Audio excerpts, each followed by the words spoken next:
ꯑꯍꯥꯟꯕꯃꯛꯇꯗ channel ꯑꯁꯤꯒꯤ ꯃꯥꯏꯀꯩꯗꯒꯤ ꯃꯌꯥꯝꯕꯨ ꯇꯔꯥꯝꯅ ꯑꯣꯛꯆꯔꯤ꯫ ꯉꯁꯤꯁꯨ ꯃꯌꯥꯝꯒꯤꯗꯃꯛꯇ ꯅꯨꯡꯉꯥꯏꯔꯕ ꯋꯥꯔꯤ ꯑꯃ ꯄꯨꯗꯨꯅ ꯂꯥꯛꯆꯔꯤ꯫ ꯋꯥꯔꯤ ꯑꯁꯤꯒꯤ ꯃꯃꯤꯡꯅ ꯏꯃꯥꯒꯤ ꯄꯤꯔꯥꯡ꯫ ꯋꯥꯔꯤ ꯑꯁꯤꯕꯨ ꯏꯕꯤꯔꯛꯄꯅ MK ꯈꯨꯃꯟ꯫ ꯁꯈꯤ ꯎꯡꯗꯨꯅ ꯐꯝꯂꯤ ꯆꯥꯛꯈꯨꯝꯗ ꯄꯨꯟꯁꯤꯕꯅ ꯆꯪꯂꯛꯄꯗ ꯃꯃꯥꯅ ꯇꯥꯁꯤꯟꯗꯨꯅ ꯐꯝꯂꯒ ꯂꯩꯔꯝꯕꯗꯨꯗ ꯍꯪꯉꯛꯏ, "ꯏꯃꯥ, ꯀꯔꯤ ꯇꯧꯔꯒꯦ? ꯑꯃꯨꯛ ꯃꯪꯂꯒ ꯐꯝꯂꯤꯕꯗꯨꯕꯣ?" ꯃꯆꯥꯅ ꯍꯪꯂꯤꯕꯗꯨ ꯁꯈꯤ ꯇꯥꯗꯦ꯫ ꯃꯃꯥꯅ ꯀꯔꯤꯃꯇ ꯈꯨꯝꯂꯛꯇꯕꯗꯨꯗ ꯑꯃꯨꯛ ꯃꯃꯥꯒꯤ ꯂꯦꯡꯖꯨꯝꯗ ꯄꯥꯏꯗꯨꯅ ꯍꯪꯂꯛꯏ, "ꯏꯃꯥ, ꯀꯔꯤ ꯇꯧꯔꯒꯦ ꯍꯥꯏꯕꯅꯤ? ꯁꯨꯝ ꯇꯨꯃꯤꯟ ꯂꯩꯔꯤꯗꯣ, ꯑꯩꯅ ꯉꯥꯡꯕꯒ ꯇꯥꯗꯦ." ꯁꯈꯤ ꯃꯆꯥꯅ ꯃꯁꯥ ꯅꯣꯝꯂꯒ ꯀꯧꯔꯛꯄꯗꯨꯗ ꯏꯈꯪ ꯈꯪꯅ, "ꯀꯔꯤ ꯍꯥꯏꯕꯅꯣ ꯊꯣꯏꯕ?" ꯄꯨꯟꯁꯤꯕ ꯃꯃꯥꯒꯤ ꯃꯇꯧꯗꯨꯗ ꯑꯃꯨꯛꯀꯁꯨ ꯍꯥꯏꯔꯛꯏ, "ꯏꯃꯥ, ꯀꯔꯤ ꯇꯧꯔꯒꯦ? ꯑꯩꯅ ꯉꯥꯡꯕꯒ ꯇꯥꯗꯈꯩ ꯇꯨꯃꯤꯟꯅ ꯐꯝꯂꯒ ꯂꯩꯔꯗꯤ?" "ꯀꯩꯁꯨ ꯇꯧꯗꯦꯗ ꯏꯃꯥ, ꯆꯥꯛ ꯊꯣꯡꯒꯦ ꯇꯧꯔꯝꯕꯅꯤ, ꯀꯩꯅꯣꯃ ꯁꯨꯝ ꯈꯜꯂꯨꯔꯦ." "ꯆꯥꯛꯇꯨ ꯊꯣꯡꯉꯣ ꯏꯃꯥ, ꯑꯩ ꯆꯥꯛ ꯌꯥꯝ ꯂꯥꯝꯃꯦ." ꯁꯈꯤ ꯃꯆꯥꯅ ꯍꯥꯏꯔꯤꯕꯗꯨ ꯇꯥꯔꯒ ꯇꯍꯥ ꯈꯨꯝꯂꯛꯑꯝꯃꯤ, "ꯍꯣꯏ, ꯏꯃꯥ ꯊꯣꯡꯉꯒꯦ. ꯅꯪ ꯂꯥꯏꯔꯤꯛ ꯄꯥꯊꯣꯛꯑꯣ ꯉꯥꯏꯍꯥꯛ, ꯅꯌꯥꯝꯕꯁꯨ ꯍꯜꯂꯛꯑꯅꯤ." "ꯍꯣꯏ ꯏꯃꯥ." ꯉꯥꯏꯍꯥꯛ ꯂꯩꯔꯒ ꯃꯆꯥꯅꯨꯄꯥ ꯑꯍꯜ ꯄꯥꯏꯈꯣꯡꯕꯁꯨ ꯍꯜꯂꯛꯇꯨꯅ ꯃꯃꯥꯒꯤ ꯃꯅꯥꯛꯇ ꯆꯪꯉꯛꯇꯨꯅ, "ꯏꯃꯥ, ꯉꯁꯤꯗꯤ ꯑꯩꯒꯤ ꯈꯨꯠꯁꯨꯃꯟ ꯄꯤꯔꯛꯇ꯭ꯔꯦ. ꯍꯧꯖꯤꯛꯀꯤ ꯆꯦꯡ ꯆꯔꯥ ꯐꯥꯔꯤꯕ꯭ꯔꯣ?" ꯃꯆꯥꯒꯤ ꯋꯥꯗꯨ ꯇꯥꯔꯒ ꯁꯈꯤ ꯃꯆꯥꯕꯨ ꯃꯨꯟꯅ ꯌꯦꯡꯗꯨꯅ, "ꯏꯃꯥꯒꯤ ꯏꯕꯨꯡꯉꯣ, ꯅꯈꯣꯏꯁꯦ ꯅꯔꯥꯏꯕꯛ ꯑꯣꯟꯊꯣꯛꯅ ꯊꯤꯈ꯭ꯔꯦꯗꯀꯣ. ꯂꯥꯏꯔꯤꯛ ꯇꯝꯂꯨꯔꯦ ꯍꯥꯏꯗꯨꯅ ꯄꯩꯁꯥ ꯄꯤꯗꯨꯅ ꯊꯕꯛ ꯇꯧꯍꯟꯕꯁꯨ ꯉꯝꯗꯦ." ꯃꯃꯥꯅ ꯅꯨꯡꯉꯥꯏꯇꯅ ꯍꯥꯏꯔꯛꯂꯤꯕ ꯋꯥ ꯑꯗꯨ ꯇꯥꯔꯒ ꯄꯥꯏꯈꯣꯡꯕꯁꯨ ꯈꯨꯝꯂꯛꯏ, "ꯏꯃꯥ, ꯑꯩꯈꯣꯏ ꯀꯩꯁꯨ ꯋꯥꯗꯦ. ꯑꯩꯈꯣꯏꯅ ꯍꯤꯡꯂꯤꯕꯁꯦ ꯏꯃꯥꯒꯤꯅꯦ. ꯀꯩꯝꯇ ꯈꯟꯒꯅꯨ. ꯑꯗꯣ ꯍꯧꯖꯤꯛꯀꯤ ꯆꯦꯡ ꯂꯩꯔꯤꯕꯣ ꯏꯃꯥ?" ꯂꯩꯔꯤ. ꯆꯠꯂꯣ, ꯅꯈꯣꯡ ꯅꯈꯨꯠ ꯍꯥꯝꯗꯣꯛꯂꯒ ꯉꯥꯏꯍꯥꯛ ꯄꯣꯊꯥꯔꯣ, ꯋꯥꯔꯝꯃꯅꯤ." "ꯍꯣꯏ ꯏꯃꯥ." ꯄꯨꯟꯁꯤꯕ ꯀ꯭ꯂꯥꯁ 12 ꯊꯥꯒꯗꯕ ꯃꯔꯝꯅ ꯂꯥꯏꯔꯤꯛ ꯀꯟꯅ ꯄꯥꯔꯤ꯫ ꯃꯌꯥꯝꯕ ꯄꯥꯏꯈꯣꯡꯕꯁꯨ ꯄꯨꯟꯁꯤꯕꯒꯤ ꯃꯅꯥꯛꯇ ꯆꯪꯂꯛꯇꯨꯅ, "ꯊꯣꯏꯕ, ꯅꯣꯏꯒꯤ ꯀꯥꯎꯟꯁꯤꯜ ꯑꯦꯛꯖꯥꯝꯗꯣ ꯀꯩꯗꯧꯉꯩꯗꯒꯤ ꯍꯧꯅꯦꯕ?" ꯃꯌꯥꯝꯕꯅ ꯍꯪꯂꯛꯏꯕ ꯋꯥꯗ ꯄꯨꯟꯁꯤꯕꯁꯨ ꯄꯥꯎꯈꯨꯝ ꯄꯤꯔꯛꯏ, "ꯇꯥꯆꯧ, ꯍꯟꯗꯛ ꯂꯥꯛꯂꯤꯕ ꯇꯥꯡ 20ꯗꯒꯤꯅꯦ." "ꯀꯟꯅ ꯍꯣꯠꯅꯁꯤꯀꯣ. ꯇꯥꯆꯧꯅ ꯊꯕꯛ ꯑꯃ ꯇꯧꯍꯧꯗ꯭ꯔꯕꯁꯨ ꯅꯪꯗꯤ ꯇꯧꯍꯟꯒꯅꯤꯗ. ꯃꯁꯦ ꯑꯩꯒꯤ ꯋꯥꯁꯛꯅꯦ."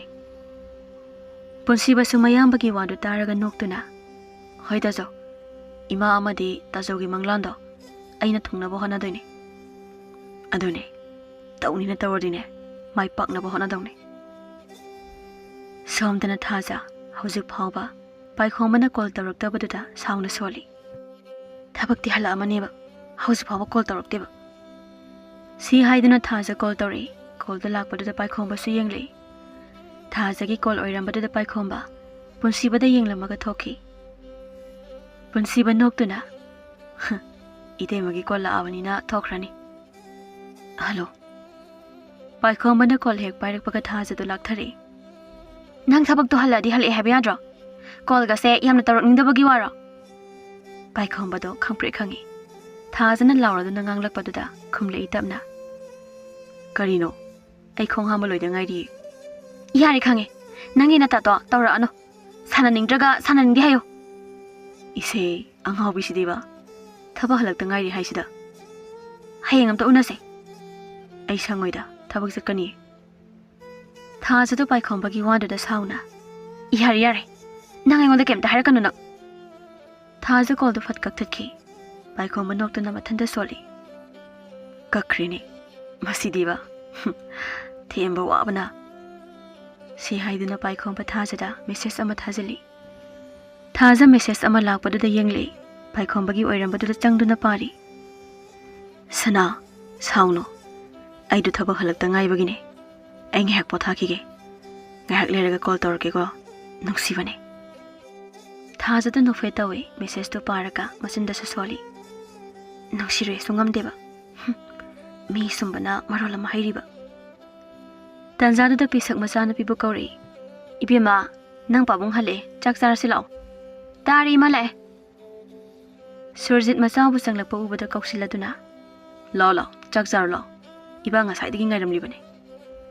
ꯊꯥꯖꯁꯨ ꯆꯪꯂꯛꯇꯨꯅ ꯆꯥꯛ ꯆꯥꯃꯤꯟꯅꯔꯤ꯫ ꯁꯣꯝꯗꯁꯨ ꯁꯈꯤ ꯃꯆꯥ ꯑꯅꯤꯕꯨ ꯀꯧꯔꯛꯑꯝꯃꯤ, "ꯑꯆꯧꯕ, ꯊꯣꯏꯕ, ꯆꯥꯛ ꯆꯥꯔꯨ ꯂꯥꯛꯑꯣ."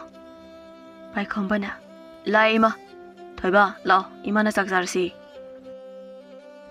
ꯃꯆꯤꯟ ꯃꯅꯥꯎ ꯑꯅꯤꯗꯨ ꯆꯥꯛꯈꯨꯝꯗ ꯆꯪꯂꯛꯇꯨꯅ ꯆꯥꯛ ꯆꯥꯅꯕ ꯐꯝꯂꯛꯏ ꯄꯨꯟꯁꯤꯕꯅ ꯏꯃꯥꯁꯨ ꯆꯥꯔꯁꯤ ꯄꯨꯟꯅ ꯌꯥꯔꯦ ꯌꯥꯔꯦ ꯅꯌꯥꯝꯕꯒ ꯍꯥꯟꯅ ꯆꯥꯊꯣꯛꯑꯣ ꯏꯃꯥꯒꯤꯗꯤ ꯆꯐꯨꯗ ꯂꯩꯍꯧꯔꯤ ꯆꯥꯛ ꯍꯨꯛꯀꯦ ꯇꯧꯔꯝꯕ ꯄꯥꯏꯈꯣꯝꯕꯗꯨ ꯆꯞ ꯂꯦꯞꯄꯤ ꯁꯈꯤ ꯃꯆꯥꯅ ꯆꯥꯛ ꯆꯥꯕ ꯂꯦꯞꯄꯗꯨꯗ ꯀꯩꯗꯧꯔꯒꯦ ꯑꯆꯧꯕ ꯆꯥꯔꯣꯅꯦ ꯏꯃꯥ ꯆꯥꯛꯇꯨ ꯄꯨꯟꯅ ꯆꯥꯔꯁꯦ ꯑꯩ ꯊꯤꯔꯛꯑꯒꯦ ꯃꯆꯥꯒꯤ ꯋꯥꯗꯨ ꯇꯥꯔꯒ ꯁꯈꯤ ꯄꯥꯈꯠꯅ ꯑꯆꯧꯕ ꯌꯥꯔꯦ ꯏꯃꯥ ꯀꯣꯟꯅ ꯆꯥꯔꯒꯦ ꯀꯩꯒꯤ ꯀꯣꯟꯅꯅꯣ ꯏꯃꯥ ꯄꯨꯟꯅ ꯆꯥꯔꯁꯦ ꯁꯤ ꯍꯥꯏꯗꯨꯅ ꯄꯥꯏꯈꯣꯝꯕ ꯆꯐꯨꯗꯣ ꯍꯥꯡꯗꯣꯛꯏ ꯎꯔꯦ ꯆꯐꯨꯗ ꯆꯥꯛ ꯑꯃꯠꯇ ꯌꯥꯎꯔꯝꯗꯕꯗꯣ ꯄꯥꯏꯈꯣꯝꯕ ꯃꯃꯥꯗ ꯇꯞꯅ ꯅꯨꯡꯉꯥꯏꯇꯅ ꯌꯦꯡꯂꯛꯏ ꯑꯗꯨꯒ ꯏꯃꯥ ꯀꯔꯤꯒꯤꯅꯣ ꯅꯆꯥꯗ ꯃꯤꯅꯝꯕꯤꯔꯤꯁꯤ ꯏꯃꯥ ꯌꯥꯔꯦ ꯑꯆꯧꯕ ꯁꯦ ꯅꯪꯒꯤ ꯆꯥꯛꯁꯦ ꯅꯕꯨꯛ ꯊꯟꯅꯕ ꯆꯥꯔꯨ ꯂꯥꯛꯑꯣ ꯄꯨꯟꯁꯤꯕꯁꯨ ꯃꯌꯥꯝꯕꯒ ꯃꯃꯥꯒ ꯇꯧꯅꯔꯤꯕꯗꯨ ꯈꯪꯂꯗꯨꯅ ꯏꯃꯥ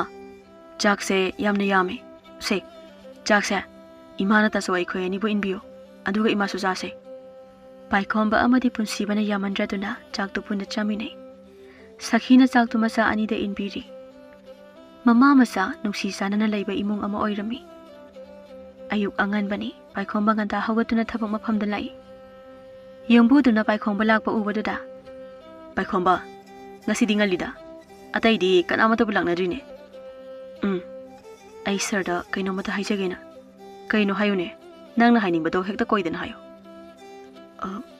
ꯑꯩꯗꯣ ꯁꯔꯗꯒꯤ ꯄꯩꯁꯥ ꯈꯤꯇ ꯍꯥꯏꯒꯦꯅ ꯍꯧꯖꯤꯛ ꯊꯣꯡꯅꯕ ꯆꯦꯡ ꯂꯩꯍꯧꯗ꯭ꯔꯤ ꯏꯁꯦ ꯉꯥꯏꯈꯣ ꯑꯩ ꯂꯧꯊꯣꯛꯎꯒꯦ ꯄꯥꯏꯈꯣꯝꯕ ꯍꯔꯥꯎꯅ ꯈꯨꯝꯂꯛꯏ ꯑꯍꯣꯏ ꯁꯔ ꯌꯨꯝꯕꯨ ꯊꯣꯛꯂꯛꯇꯨꯅ ꯄꯥꯏꯈꯣꯝꯕꯗ ꯄꯩꯁꯥ ꯑꯗꯨ ꯄꯤꯔꯛꯇꯨꯅ ꯍꯥꯏꯔꯛꯏ ꯍꯥꯏ ꯄꯥꯏꯈꯣꯝꯕ ꯊꯕꯛꯁꯨ ꯂꯣꯏꯁꯤꯟꯅꯕ ꯇꯧꯁꯤꯀꯣ ꯁꯦ ꯂꯧꯁꯤꯜꯂꯨ ꯑꯍꯣꯏ ꯁꯔ ꯑꯩ ꯊꯨꯅ ꯂꯣꯏꯁꯤꯟꯅꯕ ꯇꯧꯒꯦ ꯑꯗꯨꯗꯤ ꯁꯔ ꯑꯩ ꯌꯨꯝ ꯐꯥꯎꯕꯗꯪ ꯆꯠꯂꯨꯔꯒ ꯂꯥꯛꯆꯔꯒꯦ ꯍꯣꯏ ꯆꯠꯂꯨꯔꯣ ꯌꯨꯝꯒꯤ ꯄꯣꯠ ꯆꯩꯗꯨ ꯂꯩꯔꯝꯂꯒ ꯑꯃꯨꯛ ꯍꯦꯛ ꯂꯥꯛꯑꯣ ꯄꯥꯏꯈꯣꯝꯕꯗꯣ ꯍꯔꯥꯎꯅ ꯊꯣꯛꯂꯛꯇꯨꯅ ꯗꯨꯀꯥꯟꯗꯒꯤ ꯆꯦꯡ ꯍꯋꯥꯏ ꯂꯩꯗꯨꯅ ꯂꯥꯛꯏ ꯊꯥꯖꯁꯨ ꯒꯥꯔꯤ ꯃꯆꯥ ꯊꯧꯗꯨꯅ ꯂꯥꯛꯏ ꯄꯥꯏꯈꯣꯝꯕ ꯂꯥꯛꯄ ꯎꯕꯗ ꯊꯥꯖ ꯀꯟꯅ ꯂꯥꯎꯗꯨꯅ ꯀꯧꯔꯛꯏ ꯗꯥꯆꯧ ꯊꯥꯖꯅ ꯀꯟꯅ ꯀꯧꯔꯛꯄꯗꯨꯗ ꯈꯪꯗꯨꯅ ꯄꯥꯏꯈꯣꯝꯕꯅ ꯄꯥꯏꯔꯛꯄ ꯆꯦꯡꯗꯨ ꯍꯩꯗꯣꯛꯂꯦ ꯃꯇꯧ ꯑꯗꯨ ꯎꯕꯗ ꯊꯥꯖ ꯒꯥꯔꯤꯗꯒꯤ ꯊꯨꯅ ꯀꯨꯝꯂꯛꯇꯨꯅ ꯄꯥꯏꯈꯣꯝꯕꯒꯤ ꯃꯅꯥꯛꯇ ꯆꯪꯉꯛꯇꯨꯅ ꯍꯩꯗꯣꯛꯏꯕ ꯆꯦꯡꯗꯨꯗ ꯌꯦꯡꯉꯤ ꯍꯥꯏꯔꯛꯏ ꯅꯨꯡꯉꯥꯏꯇꯅ ꯗꯥꯆꯧ ꯑꯩ ꯁꯣꯏꯈ꯭ꯔꯦ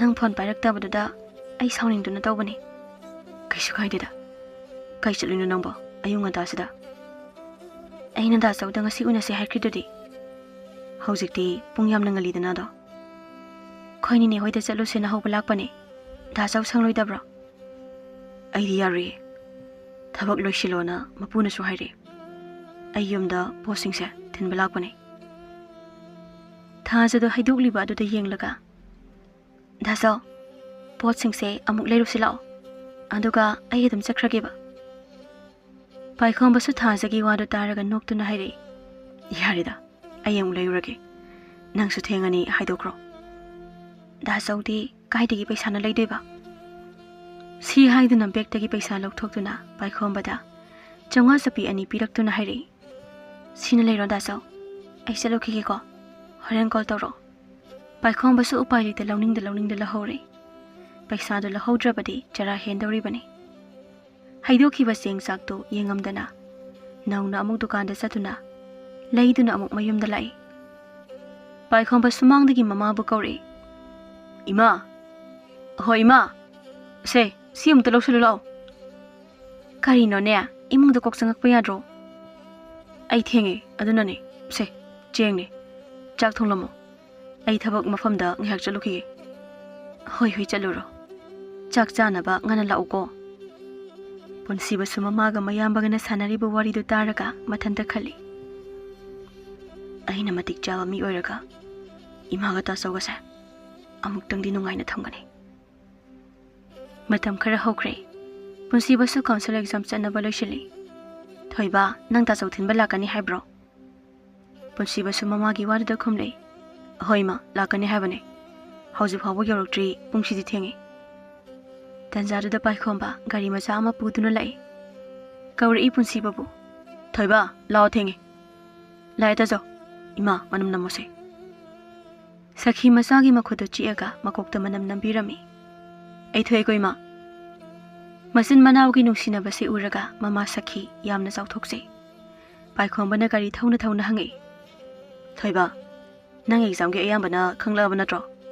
Hoida jo, ayambana loinedi khangjile. Phare phare. Masin manawdu school yorakpada punsibagi mamanaba mangal amadi naresu leirami. Punsiba lakpa ubududa makhoi ani su thogle. Mangana. Punsiba labo. Taso nungairibo. Paikhomba sunok tuna khumle. Aho nungairi. Adunoi exam gi laikti kayam paraba. Naresna. Taso. Aikhoina parasu punsibana dum hendau leirena paraktre. Paikhomba kanna noktuna haire. Hai, maana henba haiba leite. Nakhoi loina kanna honoko. Adu thoiba. Horen halakpadi nang line lakpa yaradro. Wadu tabada mangana fat khumle. Yarni taso. Adu gide khoina dum thilage. Phari phari ndari taso halage. Ado exam loibagadi thuna halauko. Punsibana hoida jo. Paikhomba su punsiba bu thilamaga yumda laktuna chak jari. Sakhi masada wa hangla ami. Asoba. Nangbu thabak maphamda amuk chatawribro. Chatoini ma. Gari sisu yumbugine. Aina thoiba thilugena lorpane. Phari phari satho. Ima thabak khra loisilukige. Paikhomba su sak chaba loireduna mama bu thire. Ima, kailige. Ai mung thokhrage. Sakhi pukridagi masana kauribudu taduna thuna laami. Hai, kaidorabage, ima bu kaubro. Ai chalukige, mina ngainaramani. Ado ima, thoibudu halakpaga larik pau hayuko. Hoi hoi, ima haige. Phajana chaluko. Somdana punsiba su exam thaba loireduna thoglei. Tungdagi kanano amana kauri. Punsiba. Punsibado mabu kauribudu tarduna kanano haini yenglei. Aduga. Eli. Exam nungai bro. Adum nungai. Nangdi mayam iramani ne. Irame. Ando nang kanaga handoino. Mangal hoiga handoine. Moido geta ingai ramani. Ando egi pakhomdi pikiroi da bro. Punsiba eligi handagi matang simadi khumdana chatke tawi. Ngai ko punsiba. Nangi esengba pakhomdo ai pame. Aina nangbu nungsijabase nang kemta khangbiaroidro. Eli. Hauze khoi anganga moiri nangi pakhomda exam loiraga pirage tanjadu da thaja so punsibagi manakta gari thaujale punsiba nangdi sida kaidoriba exam loiraba natro punsibudu thaja oirambadu da ingangangna itema loire exam haladamne thaja noklage elida munne yengduna hangle punsiba madi kanano inhapi oidero punsiba su ikaina khumlei Nate de tema, imana bine. Exam gi kaino matana rambane. Phare phare. Noita solo bula katra, aiga sakrasira. Yarni tema. Ai imana bagala ke haikrabane. Ta solo bula ara. Phare dudi nang so haloko. Ai su satlukige. Hoi tema. Eli masin ga do pairaga punsibada yengduna haire. Imana bini kaina. Kanagi na tai mano sinama. Ikuta so khangnabane. Mabugam phabane. Oh, phare, ai so halage ko. Tanzania da mangal hoisu laktuna. Hai, det taromira. Amung yet point thok tu jala ne. Wathi do ngang dso chaslo. Mangana. Hoini, law thingi. Punsibadu kari de karage elida onsinduna haire. Eli, chalukhige, nangsu haloko. Hoi. Asumna pai khombana manaw na pa bo yam luna tawsaduna awat pa amata lehende. Punsibagi exam se loisinkhre. Punsiba mayamagi kada changaktuna. Taso, ai kinom to haigena. Kaino hayune. Punsiba mayamada kina yengduna tapna haire. Taso, ai so exam loirabanina. Taso ga imagagi mating tawboina. Thabak suba chatke. Paikhomba punsibagi wadu taraga tapna haire. Thoiba, nang yam angang ne. Imong pubagidi taso nangam na buhanari. Nangi kari piyanda balay rabage. Taso, ay ki piyanda ba kay shulaite. Taso na igi asom na honari sidi. Ada din nang tabak suge habado haigano. Inaw di, ay na asaw mi amo hindawari bane. Punsiba su mayambagi wada da yada ba sungamde kumla itap na. Ahoy taso. Ayuk anganbane paikhomba mamai mamit tari pusibadi hawatri. Tanjaduda sendoi saba sajaudu laktuna lauraga nganglei. Hai Sakhi, tholo wari sasi. Sakhi su lauribadu taraduna thogle sajau leplambadu ubada. Tasau amukta kakhatpiro. Phida sida ngakta phambiyo. Ai phamba lakpa natine. Ai gi paisa du karam kanda singa habno. Tasau ngaibagi ngaibiba tha ani ahum danga ngaibiyo. Sakhi gi wadu tabada sajau yam sauna hairi. Ibema. Sendoi su hulakte. Napuribana nabada lawkhiba paisa ne. Napuriba sikhiribasi chahi ahum pharabane. Sajau gi wadu tabada paikhomba sauningna tholaktuna. Khura. Khura gi paisa do. Ai soidina singnaba tawrage. Lengbiro. Ai ga su tanba sarine. Hai angang. Simadi khango. Tha amagi manungda hek singlaktraba. Nayum hingkhol sai. Shatkadabane. Punsiba suma panda tholaktuna ngangnariba adu tari. Sajau sauna adumak mapi kalamduna chatki. Sakhi phamthaduna tumina leirambadagi kablei. Mamagi mataudu uraga paikhomba amadi punsiba jangsilaktuna. Mamagi mapi tariba adu nakan nakan taithui. Paikhomba na. Ima, kapkano. Imagi mitlu Peerang si uraga nasa yamna wai. Punsiba su mamagi mapi ado taithok na hairi. Imagi Peerang se. Nongmadi nongaibagi Peerang na mahut silange ko. Sakhi masa anibu konduna kapli. Namitu taudoba mathau sing adu tauraduna tumin leinai. Thaja chak thongli mama bi mola changaktuna masada hairi. Ibema nang sahi so ngang natre luhongnaba tawrasine. Ima luhong tawbado honaya napa do thabak yamna kaliye. Masagi wadu taraga bi mola harauna tamna hanglei. Ha kadaidagi none masak matawna kamdauba. Mama mapa suna lady bro kari thabak tawri gemi. Ima check subagi mystery oidiye. Mama ga manau nupaga moi ahum leibane. Mapa di lekhidre. Kariya check subane haiba. As onthokpa mi amaga khangnaramida. Hai napana kaisu yaroi ko. Yanaba imana hainawo. Ma lai sumatik chana haiba mine. Yamna phaba mine. Nongma puro imaga khangnage. Nang pabung su business tawri sida yaurasu yai. Mana check suribadu bo. Ima ma ikai tawri ne. Hayeng laiminaraga pabungi business sida yahondoini. Hoini nongma puro sakhangnanaba. Hoi ima.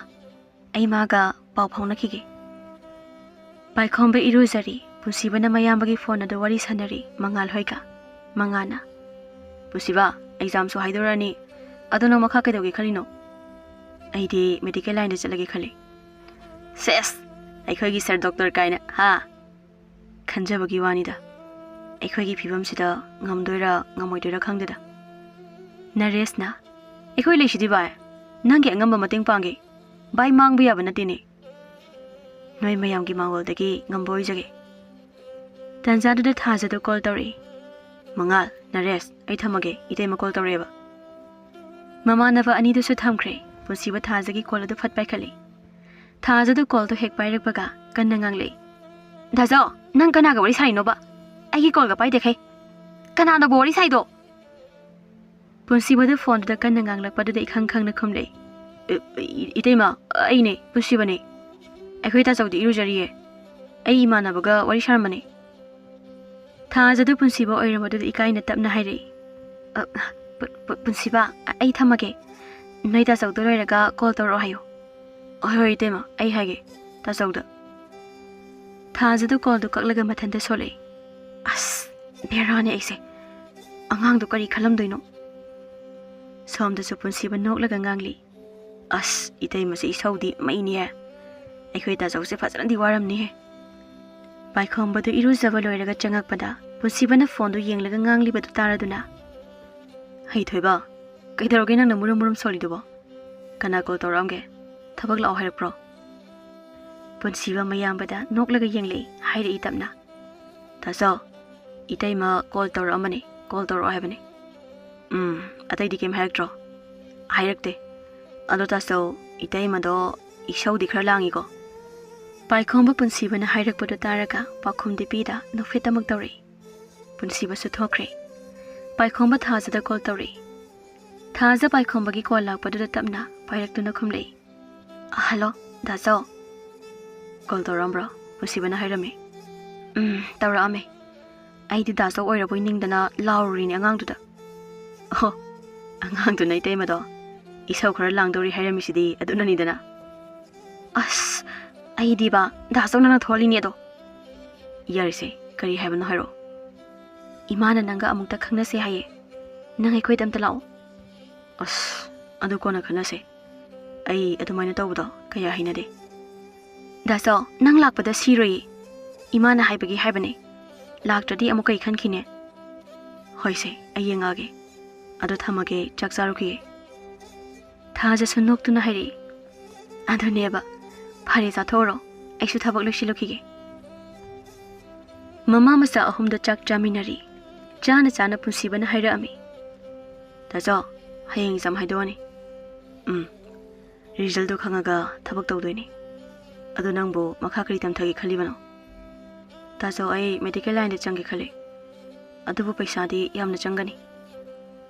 Changsanune daso lerisidi. Hoi daso yengase. Namitu hawkhre.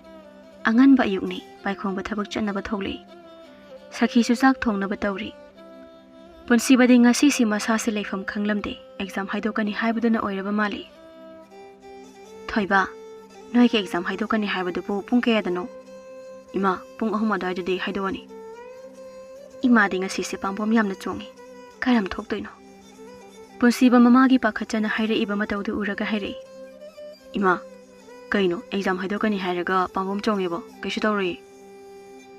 Paikhongbada chak chaba jo hala amde ngasidi. Thabak loisilagi khanduna. Asum hawkhibana pungdo ahum tasilakle. Thajatwe exam result do yengi. Uri. Punsibana Manipur pumbagi first position tarduna makok thangni iriba mingdo. Thaja harauna paikhomba call thuna tawri. Paikhomba laiba call do kanagino yengduna paikhali. Hello, Thaja. Daso, paunu ngaiba makhangabo.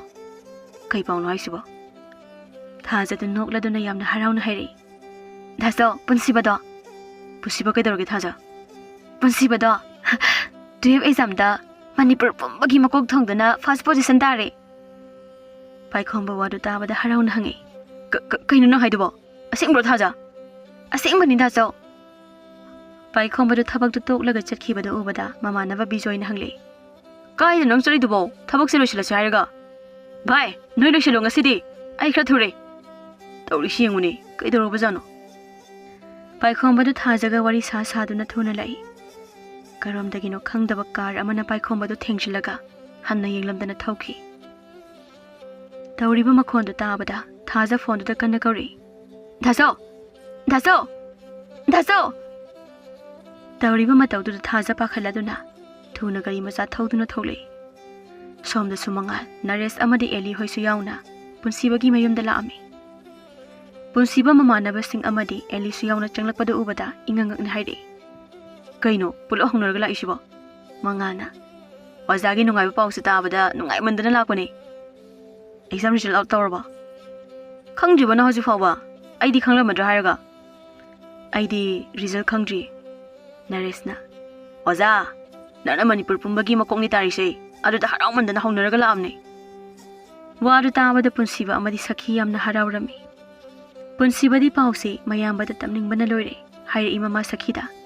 Ima, tasagdubu thengak tuijalo. Ai pause yamna tamninge. Khangdini madubo chak sabasu halakte. Hainari badu taraduna mangal na hairi. Pusiba tasagdu phone pukhiba natro call tawse. Oi bai, amta taw. Mangal call to tawri ring chatpaga punsiba da pire. Punsiba call do pairaduna mayambana pairak pangairi. Ring kuina chalaga pairi. Hello, taso.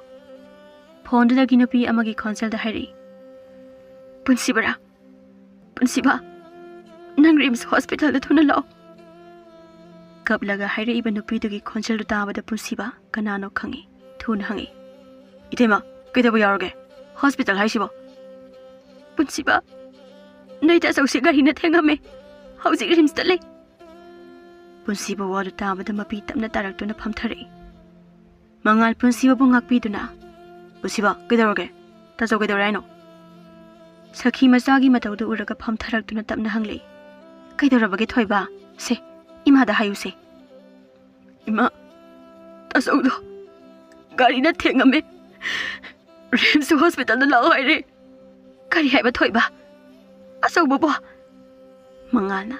Bye thuna hospital chase lao adudi akhoi gari asau yauri. Punsibado Sakhi Mangal hoiga taraga hospital tamna lai. Eli hoidi lehaurage kona lake haiduna lehauri. Matam kuina dagi tajage khanba paukhu. Ngasidi tarani khana lakpa Eli do ningamdana yenghauri. Somdana paikhomba makhong thina sokibana maram oiraga operation tawbada tarami. Thaja paikhomba gi operation loiba ngairi. Tanjada da pusibo hoisu yoraktuna hangli. Itema kamai tarage Operation ki pusingkhiye. Ngaktang leiraga doctor du thogli. Pusiba doctor tholakpada ubada hangli. Doctor kamai tare anabagi fiba Doctor da nungaitana khumla ami. Masagi fibam de kasu tawtre adubu Doctor duna chap lepkhibadura thaja pakhana. Kaidorabagi doctor sengna haibiyo magi yethangba khongdudi kakre adubu kaisu khangano kona asaba khong hapa yagani Lairiba pumna maktu kable thaja su kable. Sakhidi wan tharakpadagi laikanari. Matam khara haukhre paikhomba soinaiba misak haibadu oire ngasidi. Punsiba mana ningjaramba manglan pumna makkairaduna thabak suba chalami. Somdana thaja su mama mapana paikhomba bu soinaire khangladuna atopada lohongnaba kanna silami. Paikhomba su thajagi call amadi message amata yenglamde pakhom su pirude. Thajagi call lakpado punsibana uraduna hairi paikhomba Tazo itemagi call ai Vairuno aduguna na itema kawriba da su kawano malo hongnaba matam lepkhrabane Ngangnari bawada taraga Sakhi sangaktuna paikhomba da hairi. Isagin arhai bakse onthokna su thikreda ko. Ima kapkano ai kishu tawde Emagi Peerang to nasana yam pamai Tazo ima ai lerisidi kishu khangano Sakhi masabu konduna kabli. Punsibana Ima se kapkano Emagi Peerang duna nasabu olare ima Emagi Peerang do aina tahaloi ai lerisidi ima matam khara haukhre. Thaja su masana yadana lohongkirami. Mangal paikhomba gi number da call tawre. Punsibana Hello bye nangeli namta unaba pami hai kamdawne Mangal ai maga unabagi kanaba leite unaba su pamdre nupa nang amtadi una thoda mana kari pamlibano haibado unaroi bai hojiti matam hengkre Mangal su punsibana yadrabadadadi wa atopa haudoraktre. Naresh to napi chelabane ngarang nangsu nomtadi laudana khoida Yam thajadi Naresh to. ado ai lakto thabak chapani na sangdi tajogi hidak su aina huli hoi nang sambaga lauko hoi Ani do call thamnakre. Punsiba mathanda solai kaptuna. Ele nangai budi waroganu ko nangbu nuksidabadi nate adubu punsise tamin leikrake Eli do Mangal da call tawre. Mangal su tamna paikhatuna khumle. Hello Eli Mangal punsiba ka pau phaunaraba kai hairage ba. Eli punsiba da thabayamna chile hai aduna matam leite hai Khange Maana ibu punsigi nungsiba ngamloi haiba. Aigi ifamdagi leithoknaba da tawe haibasu. Kemda khangande Eli masu sanglaga haijarakani Mangal ai thammage. Call du phatkakhi Mangal su nungaitana soli khangdreda nongdamba nungsiba haiba jijo ngawbajani Paikhomba su famangdagi hendoktana lei. Sakhina masanupagi seba tawduna yumda lei. Punsibana thabak suduna imong puri. Punsiba thabak chapa tholokpada thajaga thengnirami. Kaure I thajana. Punsiba nang kaidano. Iche yam thajadi ai thabak cheke tawbane Hanadi thajada idaima haina kaurambado hongkre iche haina. Naita saudi kamdawri adum yumda leire kaishu tawhandre aina pothalaga dum thame Nangi khanbada yamna wajara abane. Luna tawbiyu ko. Hoi Emagi Peerang do aina tahaloi aina pothalaga dum thame Nangi khanbada yamna wajara abane. Luna tawbiyu ko. Nangi khanbada yamna wajara abane. Luna tawbiyu ko. Nangi khanbada yamna wajara abane. Luna tawbiyu ko. Hoi je. Thaza da bek tagi paisa khara lawthorokduna punsibada piraga hairi. Se. Nai tasogi kaino ma laibiyo. Yarni je. Tasogi di aina dum dawi. Punsiba. Ai wulana lawrabwa nangso. Adugi nati je. Thare. Isena lana khandu oirabadi ai lawrage. Thaza su noklaga paisa adu pirei. Punsiba su lawraduna chaluki gi hairam laga lai. Punsibana thabak mafam yaurakpada mayambagi mamanaba bijoina. Ngasigidi thabak loire punsiba. Ado hayengdagi anawbom pairese ngana law. Punsiba su hoi khak hairam laga asa athak khara leiraduna punsiba mayumda halaami. Paikhomba manaw pana leiraklibadu yenglaga. Punsiba thabak ki paisa pirakpro.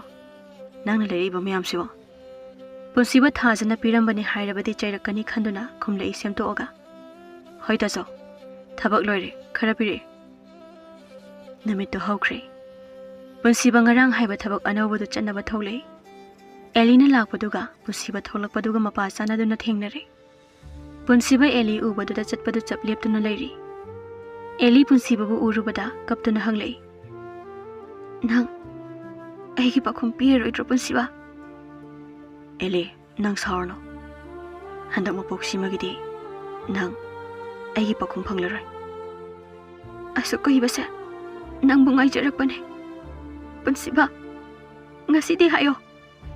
Aigi pakhum piyo. Nang na chamara hanglabasu. Aigi pakhum di phanglarai. Nang chakro. Andudi nangi khangna jabi leire haba natro. Hayo punsiba. Nangi khangna ba leire haba natro. Aduna khalasu kaide. Aduba ina ngasi khong thanglibasidi thawai ani gine. Kaino punsiba nang na haise. Ai ba umta wakal ta halo. Kanagi thawai ani. Punsiba do mapi tamna sinthare aduga Eli tana ba haire. Imagi Peerang tadana ba. Amadi tasogi Peerang kangna ba. Ai punsise kathokpa tare. Nangai ba saurano Eli. Punsiba do si hairamduna Eli da hana yenglamdana chatki. Eli su punsiba bu kawba ngamdana lehawi. Hairi asumnasu. Punsiba nangi damak aigi punsisu kathoklagi. Aisu punsigi yung palara. Nang na ibu khanbirakpa mikupto ai ngairage. Mathang mapokto oirabasu ai ngairage.